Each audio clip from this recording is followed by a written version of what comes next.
Muhammad Mutawalli Asy-Sya'rawi. Rasulullah sallallahu alaihi wasallam bukan penyair.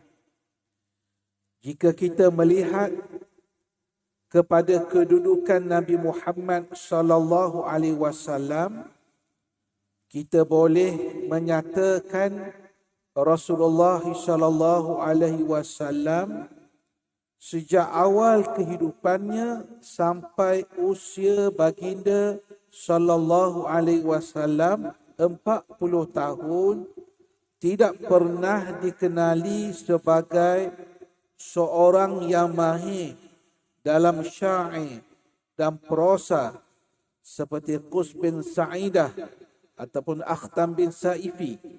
Ini berarti pencapaian Rasulullah sallallahu alaihi wasallam dalam soal balaghah adalah pencapaian yang biasa tidak sampai ke tahap istimewa. Perbincangan kita ini adalah berdasarkan apabila Nabi sallallahu alaihi wasallam menyampaikan risalah, maka kaumnya ketika itu mengadakan tuduhan dan membuat tuduhan-tuduhan yang tidak pernah mereka katakan kepada Nabi sebelum ini. Sebab Rasulullah sallallahu alaihi wasallam itu dikenali sebagai Al-Amin, sebagai orang yang jujur. Yang pelik dan luar biasanya, mereka menyatakan Nabi itu tukang syair ataupun penyair pada usia Nabi 40 tahun. Waktu Nabi dibangkitkan jadi Rasul, baru timbul isu Nabi penyair. Jadi apa cerita sebelum ni? Sebelum ni tak pernah timbul isu Nabi itu penyair. Mereka kata Nabi itu penyair untuk menghalang keyakinan orang Islam, bahkan orang Quraisy yang berminat kepada Al-Quran untuk menerima Al-Quran. Dan suatu yang tidak boleh disembunyikan, orang-orang Quraisy ini mereka berdebat, mereka berselisih antara satu sama lain tentang Al-Quran yang dibawa oleh Rasulullah. Umpamanya, kita lihat dalam surah Amma, Allah Subhanahu wa taala menyebut amma yatasaalun anin naba'il azim alladhi hum fihi mukhtalifun.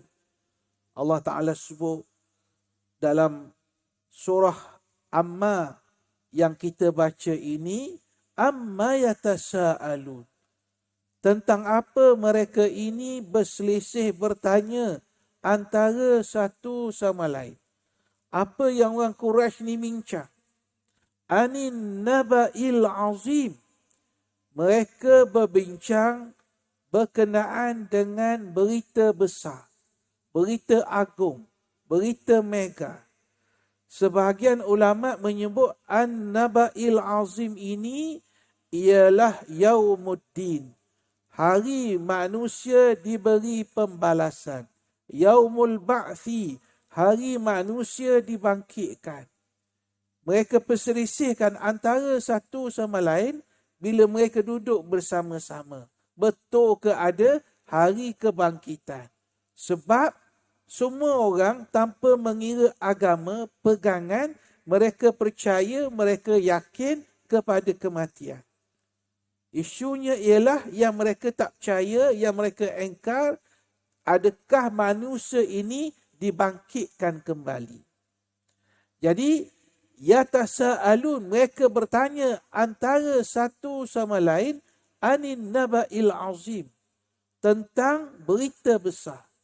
Dari sudut bahasa Arab, perkataan an-naba' itu, an-naba', tanpa menyebut perkataan al-azim, maksud an-naba' itu ialah berita besar. Al-azim besar lagi. Maknanya berita itu, perkhabaran itu sangat-sangat besar. Satu pandangan kata tentang hari kebangkitan. Pandangan kedua yang dipilih oleh almarhum Dr. Yusuf Al-Qardawi yang baru seminggu meninggalkan kita, Syekh Qardawi menyatakan bahawa pada pandangan beliau, beliau cenderung bahawa yang mereka perselisihkan itu ialah Al-Quran. Al-Quran. Tapi sebenarnya sama ada Al-Quran ke hari kebangkitan, ya, maksud dia sama. Sebab dalam ayat Quran itulah cerita tentang hari kebangkitan. Dan hari kebangkitan itu adalah sebahagian daripada tanda keimanan seseorang. Walaupun begitu, risalah yang dibawa oleh Nabi berupaya mencabar kaumnya dari sudut balaghah dan bahasa Arab. Kalaulah baginda SAW sebelum itu terkenal dengan syair balaghah, tentu mereka menyatakan Al-Quran itu adalah satu keistimewaan dalam penyampaian hasil bakat yang ada pada Rasulullah sejak kecil. Seperti yang kita katakan sebelum ini, Nabi tak pernah bersyair pun. Tak pernah Nabi jadi tukang syair pun. Tak ada sajak pun. Cuma mereka fikir macam mana supaya orang ragu kepada risalah yang dibawa oleh Nabi. Maka timbullah tuduhan bahawa Rasulullah ni syairun, penyair. Ada yang lebih teruk menyatakan bahawa Rasulullah ni majnun, orang gila. Macam-macam tuduhan yang tidak baik, yang jahat, yang ditujukan kepada Nabi SAW. Apabila alam ini dikejutkan dengan penampilan Nabi Muhammad SAW, adalah seorang ummi. Ummi maksudnya ialah tidak boleh menulis, tidak boleh membaca. Itu disebut ummi. Mana datang perkataan ummi ni?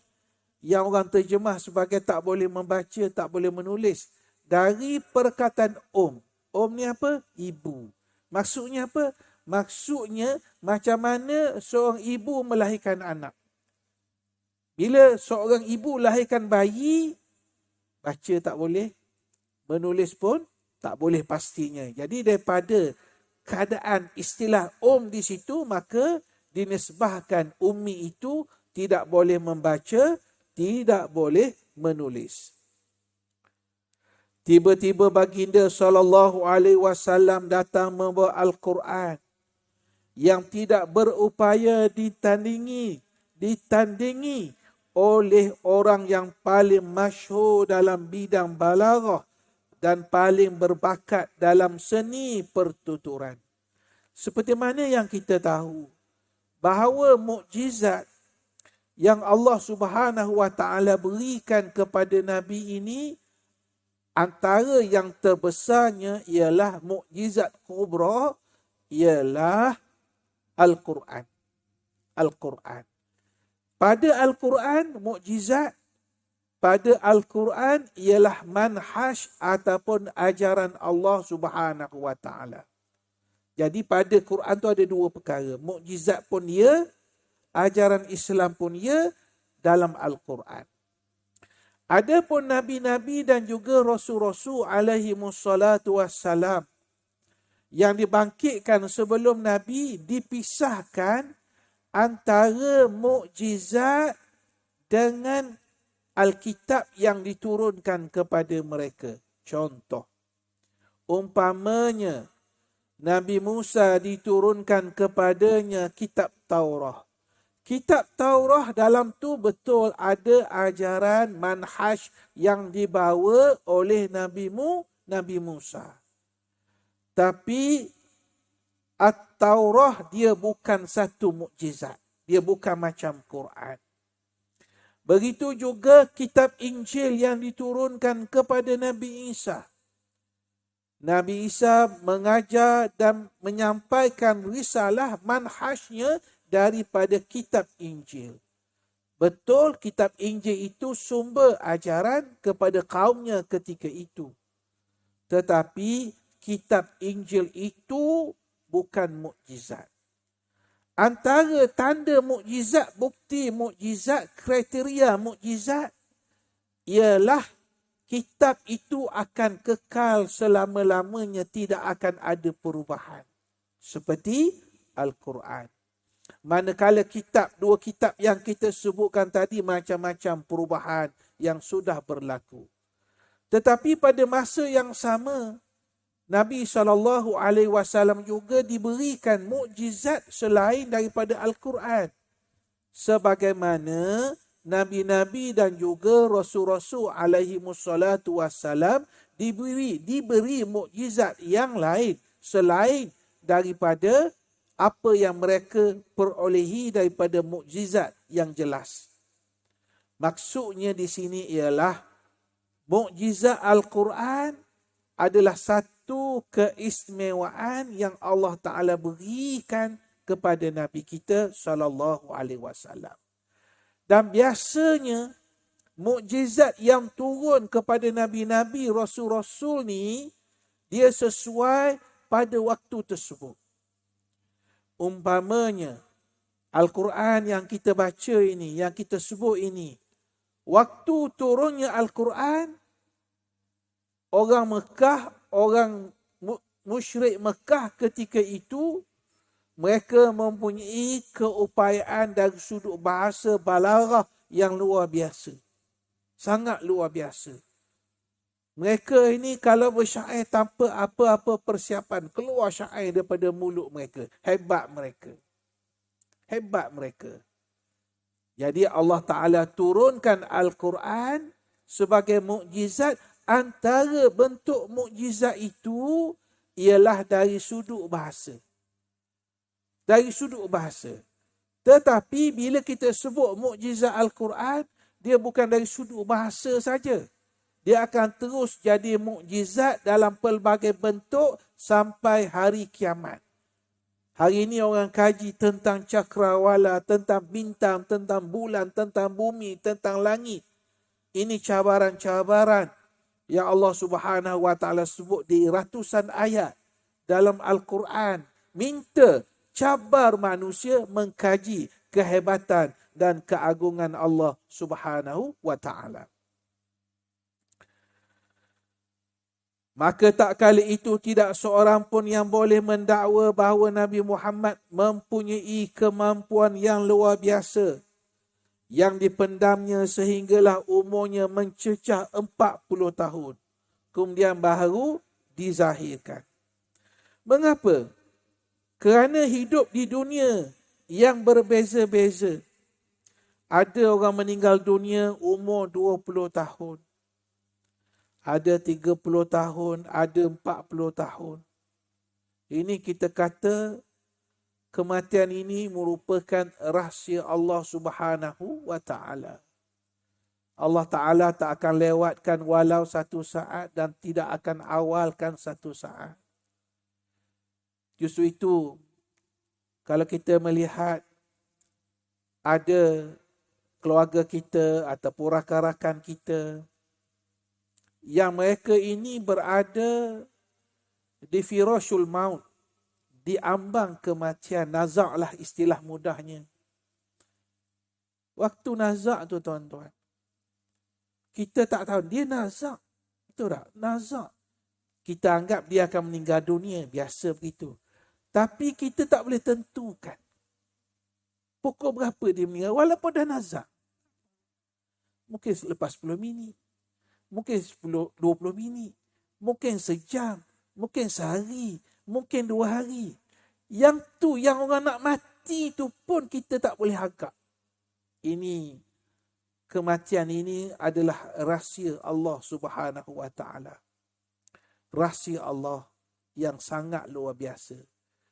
Justru itulah kematian ini disebut oleh Allah Subhanahu Wa Taala lebih awal daripada kehidupan. Contoh kita baca surah Al-Mulk. Allazi khalaqal mauta wal hayata liyabluwakum ayyukum ahsanu amala. Allah yang menciptakan kematian. Disebut Al-Maut dulu. Khalaqal mauta wal hayat. kematian dan kehidupan untuk uji kamu siapakah yang paling baik amalannya. Baik. Kita hidup di dunia umur yang berbeza-beza. Siapa yang memberitahu Muhammad sallallahu alaihi wasallam bahawa dia akan dapat hidup sampai 40 tahun? Yang orang Quraisy ni dia bawa dakwaan Nabi ni penyair, sebelum ni dia saja tak nak syair, saja tak nak. Sebab dia nak sebut tu, dia nak bersyair tu umur 40 tahun. Jadi macam mana Nabi tahu dia sendiri akan hidup 40 tahun? Tuan-tuan, biasanya kita akan buat bandingan umur kita ni. Umur kita ni biasa kita buat bandingan begini, tuan-tuan. Kalau saya, ialah kematian ni bila-bila masa. Nak kata jangka masa hidup, umur ni, kita akan tengok mak kita akan tengok ayah kita akan tengok pakcik kita akan tengok makcik kita, range umur itu. Jadi kalau nak kata Nabi nak tunggu 40 tahun pun, kata Syekh Muhammad Mutawalli Sya'rawi, ini tak logik. Pasal apa tak logik? Kerana kata Syekh Sya'rawi, bapanya sendiri telah meninggal dunia ketika baginda sallallahu alaihi wasallam dalam perut ibunya. Kalau nak tengok rekod umur kepada Abdullah, ayah kepada Muhammad sallallahu alaihi wasallam, dia meninggal muda. Tak sampai 40 tahun. Begitu juga ibunya meninggal dunia ketika baginda sallallahu alaihi wasallam masih kecil. Inilah pengalaman awal yang dialami olehnya dalam kehidupan baginda. Maka siapa yang akan menjamin baginda sallallahu alaihi wasallam akan hidup sampai usia 40 tahun? Lalu baginda sallallahu alaihi wasallam menyembunyikan terlebih dahulu kebijaksanaannya, jeniusnya daripada pengetahuan manusia. Kemudian dizahirkan ketika umurnya 40 tahun. Tentulah ini adalah suatu yang mustahil. Suatu yang mustahil. 3 pendekatan yang berbeza. Jika Al-Quran itu datang daripada Muhammad sallallahu alaihi wasallam, tentulah ia boleh diubah-ubah. Ini yang kita sebut di awal tadi. Akan tetapi ia dipelihara dengan pemeliharaan Allah. Susunannya dari sudut balaghah dan nahu daripada kata ganti diri mutakallim mukhatab, ghaib takdim dan takhir, kesejajaran kalam dengan tuntutan hal majas, kinayah, hiwar ataupun dialog, di mana semua ini menunjukkan bukti yang sahih bahawa ia bukan hasil susunan manusia. Tuan-tuan yang saya hormati, yang saya kasihi, ada perkara-perkara yang orang Quraisy tak sedar tentang kehebatan Quran ni. Patut mereka tanya, tapi mereka tak tanya kerana mereka sendiri terpesona ataupun terfana. Contoh, dalam Al-Quran banyak ayat dimulakan dengan huruf muqatta'ah. Huruf muqatta'ah.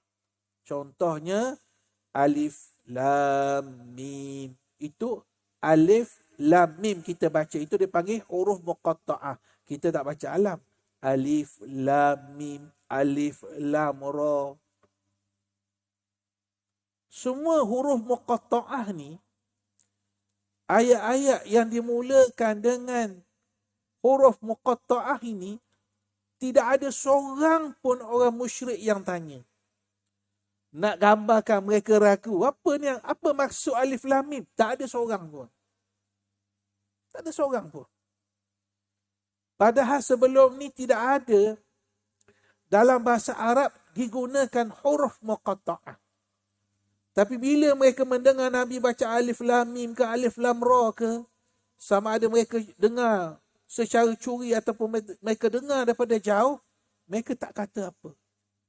Kerana kehebatan bahasa Al-Quran ini sendiri, kekuatan bahasa Arab yang Allah Subhanahu wa taala turunkan kepada Nabi SAW. Tidak seorang pun yang mampu untuk mencipta satu surah yang paling ringkas daripadanya, walaupun sebahagian mereka bekerjasama antara satu sama lain.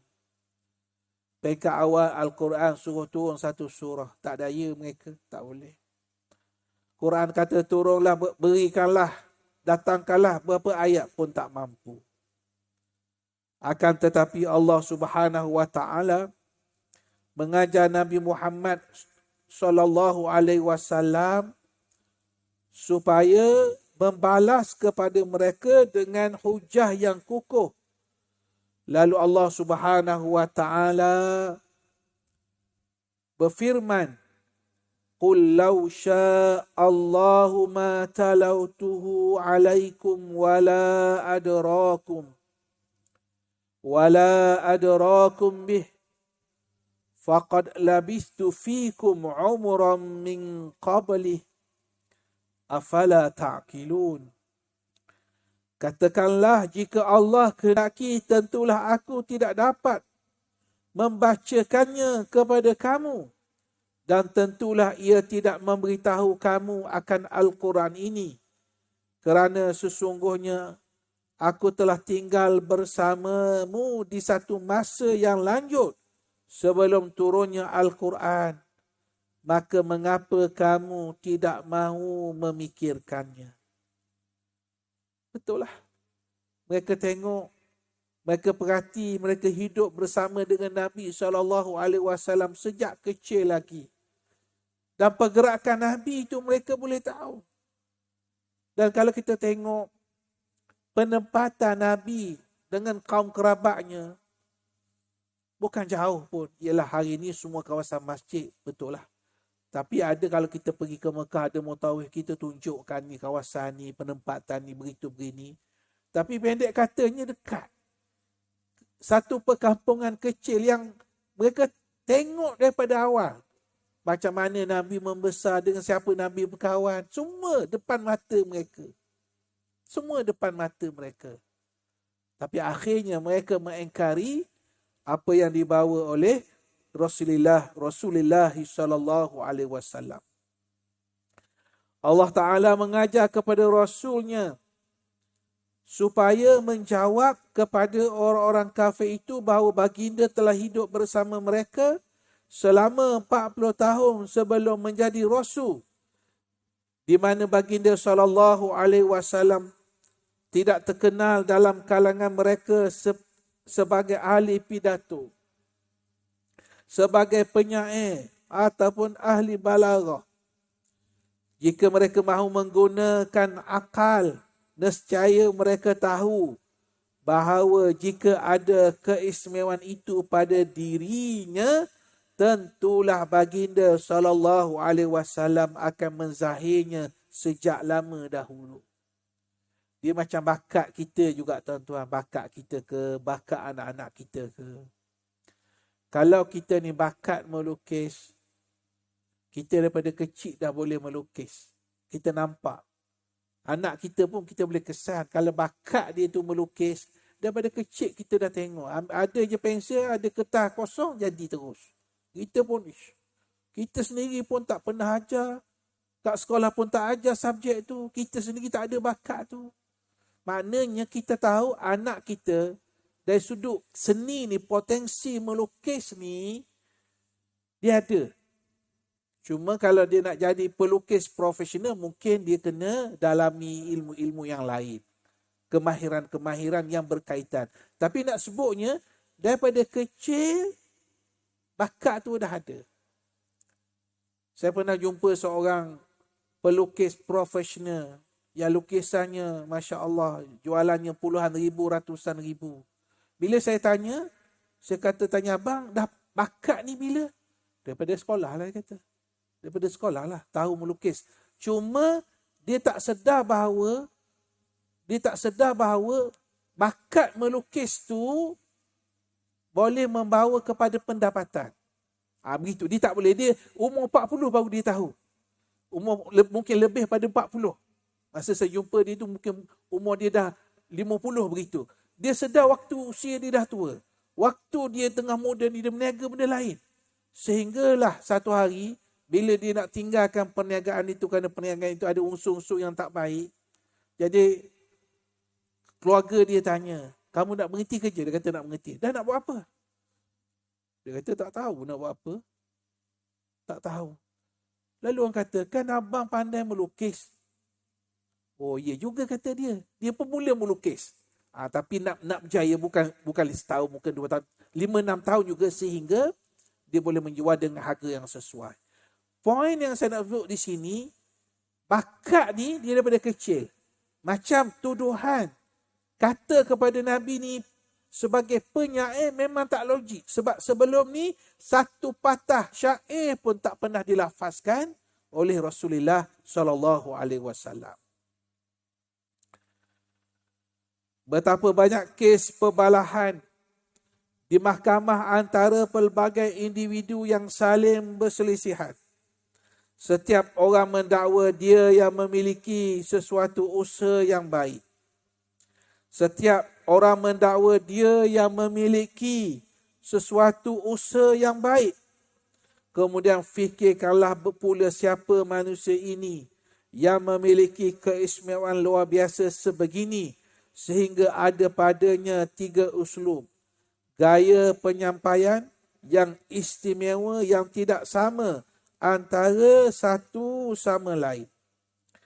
Uslub Al-Quran tidak sama dengan uslub hadis kursi dan tidak pula sama dengan uslub hadis Nabawi. Yang datang daripada Nabi ni, yang Nabi sampaikan ni ada 3. Pertama Al-Quran lah. Quran ni uslub dia, bahasa dia, gaya bahasa dia tak sama dengan hadis Nabawi, kata-kata Nabi biasa. Bahkan tak sama dengan hadis kursi. Hadis kursi maksudnya dia bukan Quran. Dia adalah sesuatu daripada Allah yang diilhamkan kepada Nabi, maksudnya daripada Tuhan, lafaznya dari Rasulullah SAW. Dan dia termasuk dalam kategori hadis. Tak sama. Jadi nak menunjukkan kepada kita bahawa Al-Quran itu merupakan kalamullah yang datang dari Allah Subhanahu wa taala. Ketika Allah Subhanahu wa taala mentaklifkan Rasulullah sallallahu alaihi wasallam membawa risalah ini, manusia dikejutkan dengan gaya penerangan yang bermukjizat sehingga menimbulkan kebingungan mereka. Orang Quraisy jadi bingung. Mereka mahu mendustakannya, tetapi tidak tahu bagaimana caranya. Tak tahu cara macam mana nak dustakan Al-Quran. Pernah satu ketika beberapa orang Quraisy mencuri dengar Nabi dan juga sahabat baca Al-Quran. Jadi geng yang curi dengar ni bila jumpa orang Quraisy balik, dia kata, apa cerita kamu dengar apa tadi? Quran yang Nabi Muhammad baca tu apa? Dia secara jujur dia kata, inna alaihi la halawah. Quran ni dia kata aku dengar memang cukup menarik. Pernah? Curi dengar pun, dengar cara begitu pun, dia dah rasa keindahan Al-Quran itu. Maknanya Al-Quran ini bukan ciptaan manusia, bukan ciptaan Muhammad sallallahu alaihi wasallam. Tapi dia orang nak dustakan juga kepada Al-Quran. Nak kata juga Nabi ini sebagai tukang sihir, ataupun selepas itu mereka katakan penyair. Mereka mahu mendustakannya tetapi tidak tahu bagaimana caranya. Mereka pun berkata dia seorang tukang sihir. Kita menjawab dengan mereka saja. Kita ni ialah Syekh Sya'rawi lah pengarang buku kita. Kata beliau, kalau baginda sallallahu alaihi wasallam adalah tukang sihir, dan berupaya menyihir manusia, maka mengapa dia tidak menyihir kalian semua supaya beriman? Betul? Kalau Nabi ni tukang sihir, dia sihir semua orang kafir tu semua beriman. Nabi tak buat begitu. Nabi bukan tukang sihir. Satu lagi, orang yang disihir tidak mempunyai pilihan sendiri dengan penyihir. Jika Muhammad SAW adalah tukang sihir, apa masalahnya jika dia menyihir kalian sebagaimana dia menyihir mereka yang beriman dengannya? Jadi kenyataan itu adalah bukti bahawa Rasulullah bukan tukang sihir. Mereka menyatakan baginda Muhammad SAW seorang yang gila, majnun. Kita katakan kepada mereka, orang gila ialah orang yang melakukan banyak perkara yang tidak teratur tanpa sedar. Namun Rasulullah SAW memiliki akhlak yang agung. Arti akhlak yang agung ialah apa-apa perbuatan yang datang daripadanya datang dengan mudah dan benar. Manusia yang tidak benar tentunya akan mudah lupa apa yang dia katakan dan bercakap dengan bercelaru. Hari ini dia berbicara apa yang dia nafikan semalam, kalau orang gila lah. Besok dia menafikan apa yang dia bicarakan hari ini. Lantaran itu pernah dikatakan, jika kamu kuat membohong, maka jadilah seorang yang kuat ingatan. Sebab orang menipu ni dia tak ingat dah. Dia nipu orang tu, menipu orang ni. Dia banyak sangat menipu. Jadi akhirnya dia lupa apa yang dia bohong, apa yang dia tipu. Jadi insya-Allah kita berhenti pada malam ini dengan sekadarnya bacaan kita berdasarkan buku Muhammad Rasulullah sallallahu alaihi wasallam. Insya-Allah ada peluang, ada rezeki, kita akan sambung lagi berkenaan dengan wahyu dan juga lumrah manusia, dan juga kita akan membaca berkenaan dengan keimanan bonda Nabi Musa alaihi salam. Apa kaitan keimanan bonda Nabi Musa dengan risalah yang dibawa oleh Rasulullah sallallahu alaihi wasallam? Insya-Allah kita akan bincangkan dalam pertemuan kita akan datang, insya-Allah biiznillah. Jadi sekadar itu aku qali hadza wa astaghfirullahal azim wa li wa lakum. Wassalamu alaikum warahmatullahi wabarakatuh.